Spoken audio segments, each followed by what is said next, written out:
Topic है gene expression and regulation. Gene expression, यहाँ से वर्ड आया है, जीन का अर्थ तो आप लोग समझ ही रहे हैं। जो अभी हम लोग जेनेटिक में जो कॉन्सेप्ट पढ़ रहे हैं पूरा ये जीन पर ही बेस्ड है। ठीक है, तो आज हम देखेंगे जीन एक्सप्रेशन के बारे में। एक्सप्रेशन का अर्थ होता है अभिव्यक्ति। कोई भी व्यक्ति या फिर यहाँ पर जैसे जीन की बात हो रही है तो जीन जो है अपनी अभिव्यक्ति को किस माध्यम से कर रहे हैं। अब खुद को प्रस्तुत करना या फिर एक्सप्रेस करना ये पूरा डिपेंड करेगा उनके कार्यों पर कि वो किस तरीके का कार्य कर रहा है। मतलब यहाँ पर जो जीन है ये खुद को किस तरीके से एक्सप्रेस कर रहे हैं, अपने कार्यों के माध्यम से। तो जो भी यहाँ पर कार्य होगा जीन का या फिर जो जीन का एक्सप्रेशन यहाँ पर जो हम लोग अभी पढ़ेंगे, उन सभी के बारे में पढ़ने के साथ साथ उनका रेगुलेशन यानी कि नियमन भी किस तरीके से होता है, ये सब चीज का हम लोग आज स्टडी करेंगे। हम जानते हैं कि प्रत्येक जीव की कोशिकाओं में अनेक जीन्स पाए जाते हैं। ये संख्यात्मक तथा गुणात्मक रूप से एक जीव की सभी कोशिकाओं में एक समान होते हैं।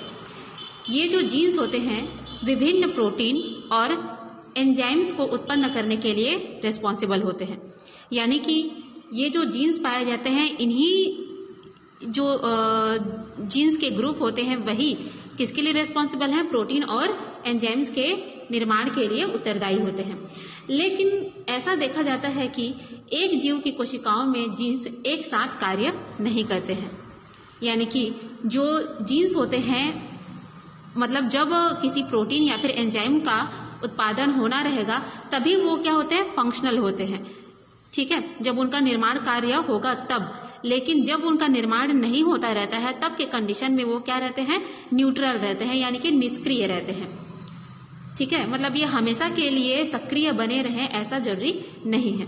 तो उदाहरण के लिए जैसे कि बीज के अंकुरण के समय जो एंजाइम होता है, हाइड्रोलाइजिंग एंजाइम का निर्माण तेजी से होता है। मतलब जब बीज का अंकुरण होना रहता है तभी की कंडीशन में ये एंजाइम क्या रहता है, निर्माण तेजी से होता है। लेकिन एक पौधे के अंदर हम लोग देखें तो बीज का अंकुरण ये हमेशा होने वाला क्रिया तो नहीं है। ठीक है, एक पर्टिकुलर टाइम है जब बीज का अंकुरण होता है, उसके बाद वो पौधे एक का निर्माण करने लगता है। तो उसी तरीके से है कि मतलब जैसे अब नेक्स्ट वाला स्टेप देख लेंगे कि फूल के निर्माण के समय कुछ दूसरे एंजाइम का क्या होता है, सिंथेसिस होने लगता है। यानी कि हर कार्य के लिए क्या जो जीन होते हैं वे पर्टिकुलर टाइम पर क्या होते हैं, एक्टिव होते हैं और विभिन्न प्रोटीन और एंजाइम के निर्माण के लिए उत्तरदायी होते हैं। इसी प्रकार हम लोग जंतुओं में देख सकते हैं कि रिप्रोडक्शन के टाइम अलग अलग प्रकार के एंजाइम बनते हैं। यहाँ तक कि एक ही साथ अलग अलग अंगों जैसे कि liver, testis, intestine, stomach, ovary आदि अंगों में अलग अलग जीन्स सक्रिय होकर विभिन्न प्रकार के एंजाइम्स का निर्माण करते हैं। तो ऐसी स्थिति में सेल्स में कुछ ऐसी क्रियाविधि का होना आवश्यक है जो केवल क्या है, उपयुक्त जीनों को ही क्रियाशील होने दे तथा जो गैर जरूरी जीन है यानी कि मतलब जिनका जरूरत नहीं है, जिनका सक्रिय होना जरूरी नहीं है, उनको क्या है, निष्क्रिय करके रखे।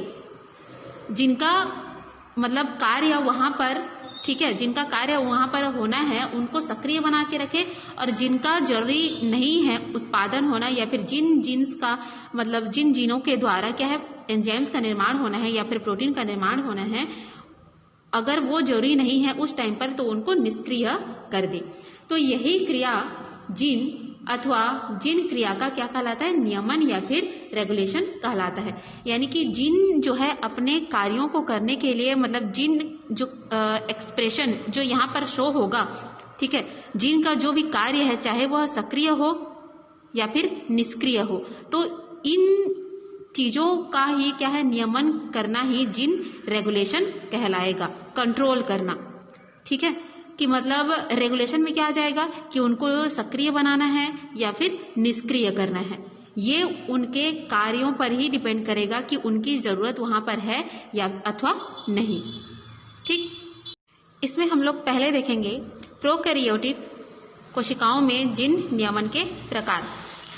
तो ये जो जीन रेगुलेशन है ये हम लोग देखेंगे प्रोकैरियोटिक सेल्स में, और प्रोकैरियोटिक सेल्स में जो है इसका विस्तार पूर्वक जो अध्ययन किया गया है उस बैक्टीरिया का नाम है ई कोलाई या फिर इश्चेरिचिया कोलाई नामक बैक्टीरिया। तो ये जो जीन रेगुलेशन है प्रोकैरियोटिक में, ये 2 विधि के द्वारा क्या है, 2 स्टेप में होता है। फर्स्ट यहाँ पर दिया हुआ है प्रेरण या फिर इंड्यूक्शन या फिर इंडक्शन, जो भी आप लोग इसको पढ़ना चाहो, ठीक है, इंडक्शन।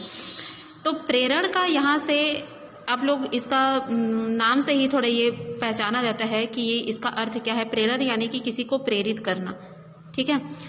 तो प्रेरण को देखते हैं हम लोग यहाँ पर, ये क्या है, प्रेरण द्वारा जीन अथवा जीनों को एंजाइम उत्पादन करने के लिए क्या क्या है, प्रेरित किया जाता है। यह प्रेरण या फिर इंडक्शन जो होता है ये क्या है, वह विधि है जिसके द्वारा जीनों को एंजाइम उत्पादन करने के लिए प्रेरित किया जाता है, ठीक है। अब ऐसे पदार्थ, ठीक है, ऐसे पदार्थ या फिर ऐसे चीजें जो कि एंजाइम निर्माण को क्या है, प्रेरित करते हैं, उन पदार्थ को क्या बोला जाता है, प्रेरक बोला जाता है, इंड्यूसर। क्या बोला जाता है, इंड्यूसर। प्रेरण एक विधि है, ठीक, प्रेरण क्या है, एक विधि है जिसके द्वारा जीनों को एंजाइम उत्पादन करने के लिए प्रेरित किया जाता है, ठीक, यहाँ तक। अब ऐसे पदार्थ जो कि एंजाइम निर्माण को प्रेरित करते हैं, उन पदार्थों को क्या बोला जाता है, प्रेरक या फिर इंड्यूसर कहा जाता है। अगला देखते हैं हम लोग, यह मतलब वह आनुवंशिक तंत्र या फिर ऐसा जेनेटिक सिस्टम, ठीक है, ऐसा जेनेटिक सिस्टम जो इस प्रकार के एंजाइम निर्माण के लिए या फिर एंजाइम संश्लेषण के लिए क्या है, उत्तरदायी होता है, उस तंत्र को क्या बोला जाता है, इंड्यूसिबल सिस्टम बोला जाता है या फिर प्रेरणीय तंत्र कहा जाता है उस सिस्टम को, ठीक, उस सिस्टम को क्या बोला जाएगा, इंड्यूसिबल सिस्टम कहलाता है ये। तो उदाहरण के लिए यहाँ पर देखते हैं हम कि जो ई कोलाई है बैक्टीरिया में बीटा गैलेक्टोसाइडेज नामक एक एंजाइम पाया जाता है। किसमें पाया जा रहा है, ई कोलाई में। क्या है, कौन सा एंजाइम, बीटा गैलेक्टोसाइडेज एंजाइम पाया जाता है जो लैक्टोज शुगर को जल अपघटित कर ग्लूकोज तथा गैलेक्टोसाइडेज में परिवर्तित कर देता है। इस रिएक्शन को समझने के लिए थोड़ा देखते हैं ये अभिक्रिया को। देखिए यहाँ पर जो लैक्टोज शुगर है या इसका हाइड्रोलिसिस की क्रिया यानी कि जल अपघटन की क्रिया हो रही है। तो जल अपघटन की क्रिया जो है वह इस एंजाइम की उपस्थिति में हो रही है जिसको बोला जाता है beta galactosidase enzyme. Beta galactosidase enzyme को लैक्टेज एंजाइम भी कहा जाता है, जो कि 11th में आपने इसको क्या पढ़ा है, लैक्टेज, कि लैक्टोज जो है ये लैक्टेज एंजाइम की उपस्थिति में ग्लूकोज और गैलेक्टोज में टूट जाता है, ठीक है। तो उसी तरीके से आप लोग को मतलब यहाँ पर हम लोग पढ़ रहे हैं इसको बीटा गैलेक्टोसाइडेज एंजाइम, लेकिन आपको ये समझने में आसानी होगा कि इसे क्या कहा जाता है, लैक्टेज एंजाइम भी कहा जाता है। इस क्रिया में बताया गया है कि यदि ई कोलाई को जो बैक्टीरिया प्रयोग के लिए यूज किया गया है, ई कोलाई जो बैक्टीरिया है इसको एक माध्यम में क्या है, एक कल्चर मीडिया में इनको ग्रो कराया गया और ग्रो कराने पर, ठीक है, मान लीजिए इसमें क्या है, लैक्टोज, ठीक है, लैक्टोज जो शुगर है वह प्रेजेंट है, लैक्टोज शुगर इसमें प्रेजेंट है, तो इसमें तेजी के साथ क्या होता है, लैक्टेज एंजाइम का उत्पादन होता है। क्यों? क्योंकि यहाँ पर क्या है, लैक्टोज है, लैक्टोज उपस्थित होने के कारण लैक्टेज एंजाइम क्या है, बहुत ही तेजी से होने लगता है। लेकिन इसी के जस्ट मतलब लैक्टेज एंजाइम के उत्पादन से आपको समझना है कि बीटा गैलेक्टोसाइडेज एंजाइम का उत्पादन क्या है, ये तेजी से होने लगता है। उसी प्रकार हम लोग दूसरा देखेंगे कि मान लीजिए इसी कल्चर मीडिया में क्या है, ये लैक्टोज शुगर अनुपस्थित है। एक बार आप लोग को प्रेजेंट में लेना है, ठीक है, तो प्रेजेंट रहेगा तो जाहिर सी बात है कि लैक्टोज जो शुगर है इसका जल अपघटन होगा और जल अपघटन के लिए क्या चाहिए, लैक्टेज यानी कि बीटा गैलेक्टोसाइडेज एंजाइम चाहिए, ठीक है। तो इसलिए लैक्टोज की उपस्थिति में इसका संश्लेषण तेजी से होने लगता है। इसके जस्ट अपोजिट अगर क्या है, माध्यम में लैक्टोज एब्सेंट है तो उस कंडीशन में जब लैक्टोज ही एब्सेंट है तो वहां पर जो ये एंजाइम है बीटा गैलेक्टोसाइडेज एंजाइम या फिर लैक्टेज एंजाइम है, इसका भी उत्पादन नहीं हो पाता है उस कंडीशन में जब लैक्टोज एंजाइम इस माध्यम में अनुपस्थित रहता है। ठीक है, दोनों ही क्रिया समझ में आ रहा है। लेकिन मान लीजिए क्या होता है, एक ऐसा कल्चर मीडिया है, ये दोनों कंडीशन देख लिए, एक में क्या था, प्रेजेंट था तो उसका संश्लेषण तेजी से हुआ, दूसरे में एब्सेंट था तो उसका संश्लेषण होना बंद हो गया। लेकिन अगर हमें क्या है, इसी बीटा गैलेक्टोसाइडेज एंजाइम का क्या है उत्पादन करना है तो उस कंडीशन में क्या करना पड़ेगा, उस माध्यम में फिर से लैक्टोज जो शुगर है उसको डालना पड़ेगा। ठीक है, बाहरी माध्यम से। ठीक, तो उस कंडीशन में जब लैक्टोज को डाला जाता है तो तुरंत ही जो बीटा गैलेक्टोसाइडेज एंजाइम है उसका उत्पादन होना शुरू हो जाता है। तो इस प्रकार हम देखेंगे कि एक एंजाइम का संश्लेषण जो है एक अभिकारक यानी कि जो सबस्ट्रेट है उसको मतलब मिलाने के बाद ही एंजाइम का निर्माण जो है वो प्रेरित हुआ है। ठीक है, एंजाइम का निर्माण क्या है, प्रेरित हुआ है। तो इस प्रकार हम देखते हैं कि ऐसा एंजाइम जिसको क्या है एक सबस्ट्रेट के मिलाने पर प्रेरित हुआ है उसका उत्पादन, तो ऐसे एंजाइम को बोला जाएगा इंड्यूसिबल एंजाइम या फिर प्रेरणीय एंजाइम कहा जाएगा। और ऐसे तंत्र को क्या बोला जाएगा, इंड्यूसिबल सिस्टम कहा जाएगा। ठीक है, तो यहाँ पर हमने पहले देखा था क्या था, इंड्यूसर। ठीक है, इंड्यूसर क्या होता है, वह पदार्थ है जो कि किसी एंजाइम निर्माण के लिए क्या करता है, मतलब प्रेरित करता है, एक पदार्थ है। तो यहाँ पर एंजाइम निर्माण के लिए प्रेरित कौन कर रहा है, लैक्टोज। ठीक है, माध्यम में हमने क्या मिलाया, लैक्टोज मिलाया, तो वो किसको प्रेरित किया, एंजाइम निर्माण को प्रेरित किया। तो यहाँ पर जो इंड्यूसर है वो कौन है, लैक्टोज है। ठीक है, के माध्यम से भी आप समझ सकते हैं कि ये ग्राफ खींचा गया है किसके किसके बीच, लैक्टोज कॉन्सेंट्रेशन और अमाउंट ऑफ एंजाइम के बीच। तो जैसे माध्यम में क्या है, लैक्टोज का कॉन्सेंट्रेशन जो है वो डाला गया, ठीक है, उसकी मात्रा डाली गई, तो वैसे ही उस माध्यम में, ठीक है, जो ई कोलाई का हमने क्या किया था, एक कल्चर मीडिया में उसको ग्रो कराया था और ये देखे थे कि उसमें लैक्टोज है, मतलब दोनों को देखे थे कि एक बार प्रेजेंट है एक बार एब्सेंट है। तो उस कंडीशन में जब लैक्टोज जो कॉन्सेंट्रेशन है वो अधिक होने पर जो बीटा गैलेक्टोसाइडेज है एंजाइम, उसकी जो मात्रा है उसका भी जो संश्लेषण है वो क्या है, लगातार वो बढ़ता रहता है। तो ये उसके कॉन्सेंट्रेशन को बता रहा है। उसकी अनुपस्थिति में लैक्टोज की अनुपस्थिति में बीटा गैलेक्टोसाइडेज एंजाइम का निर्माण भी क्या होता है, रुक जाता है। इसका दूसरा मेथड है दमन। दमन का अर्थ ही इसके नाम के समान ही है कि ये प्रेरण के क्या है, जस्ट विपरीत कार्य करता है। यानी कि दमन जो है मतलब इसमें ऐसे पदार्थ आते हैं कि उस क्रिया में मान लीजिए उस पदार्थ को मिला दिया जाए तो वह क्रिया रुक जाती है। जैसे प्रेरण में क्या था, इंड्यूशन में, कि कोई पदार्थ डालने पर वह क्रिया क्या है, मतलब उस अभिक्रिया में या फिर जो भी है उस पदार्थ को डालने के बाद उस क्रिया में उस एंजाइम का निर्माण क्या होता है, लगातार तेजी से होने लगता है। लेकिन ये जस्ट उसका उल्टा होता है, ये ऐसे पदार्थ होते हैं कि उस क्रिया को ही रोक देते हैं। इसे रिप्रेशन भी कहा जाता है। यह प्रेरण के क्या है, विपरीत कार्य करता है। दमन की क्रिया द्वारा जीन की क्रियाशीलता क्या होती है, निरुद्ध हो जाती है, यानी कि रुक जाती है। इसके फलस्वरूप जीन के द्वारा विशिष्ट प्रोटीन अथवा एंजाइम का संश्लेषण भी कम हो जाता है अथवा रुक जाता है। ऐसे पदार्थ क्या कहलाते हैं, दमन कर कहलाते हैं या फिर रिप्रेशर। ठीक है, मतलब ऐसे पदार्थ जिनको मिलाने पर उस क्या माध्यम में प्रोटीन या फिर एंजाइम का संश्लेषण रुक जाता है, तो वो पदार्थ रिप्रेशर कहलाते हैं। ई कोलाई में ऐसा पाया गया है कि कोशिका विभिन्न एमिनो एसिड के संश्लेषण हेतु क्या होता है, आवश्यक एंजाइम का संश्लेषण कर लेती हैं। इसका अर्थ यह है कि कोशिका के साइटोप्लाज्म में क्या पाए जाते हैं, एमिनो एसिड पाए जाते हैं। अब एमिनो एसिड के संश्लेषण के लिए क्या होता है, एंजाइम आवश्यक होते हैं। तो इसके पहले क्या है, एंजाइम का संश्लेषण होना जरूरी है।